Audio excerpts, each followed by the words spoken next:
not a tourist ranch. Come on, I was looking at camp. Only be a few days. Autumn. Royal. Glad to finally meet you. Why are you here?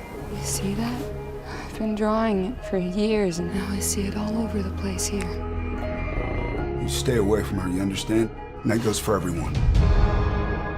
Hey everyone, I'm Damian Holbrook from TV Guide Magazine and TV Insider, and I'm talking with Imogen Poots from Outer Range on Prime Video, which is, it's so hard to describe this show. I want to say it's a Western. I also want to say it's a mystery. I also want to say it's possibly sci-fi. It's everything, and it's fabulous. Imogen, talk to me about your character, because this is a very complicated role. Yeah, it was really cool to get to play a part like her, and I was sort of learning who she was in the duration of the shoot. You know, each time we got a new script, it was sort of like an obstacle course of different tricks to learn and fold into the character. But yeah, I loved that. I really relished playing her. It's so difficult to kind of talk about this.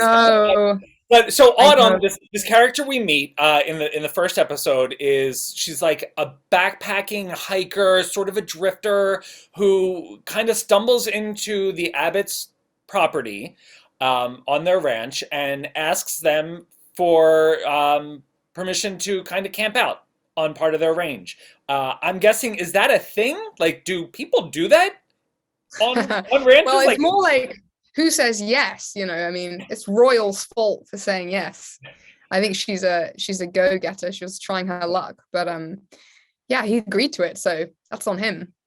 So that's what we see, and like, we don't know where she came from, what's her background, anything, but she definitely has an interest in this land, as do several people in the show. The neighbors want part of it. There's questions about property lines and all that stuff, but she seems to just come out of nowhere and have a little bit she's very invested in what the Abbotts are up to. Yes, yeah. I would agree with that. Yeah. And then very early on, she kind of takes a turn.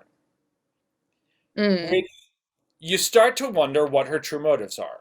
How early into the making of the show did you know what her end game was? There were whispers of sort of the making of a person like her, you know.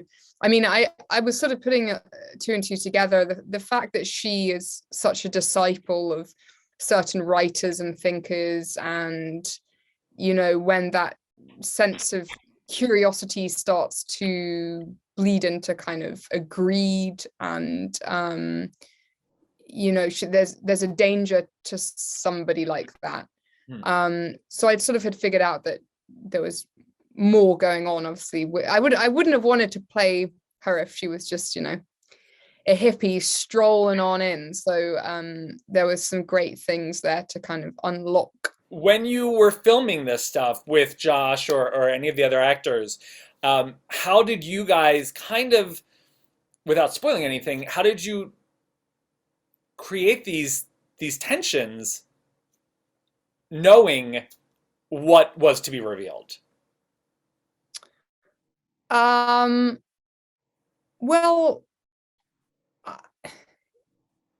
I suppose it was, yeah, you just do. Yeah.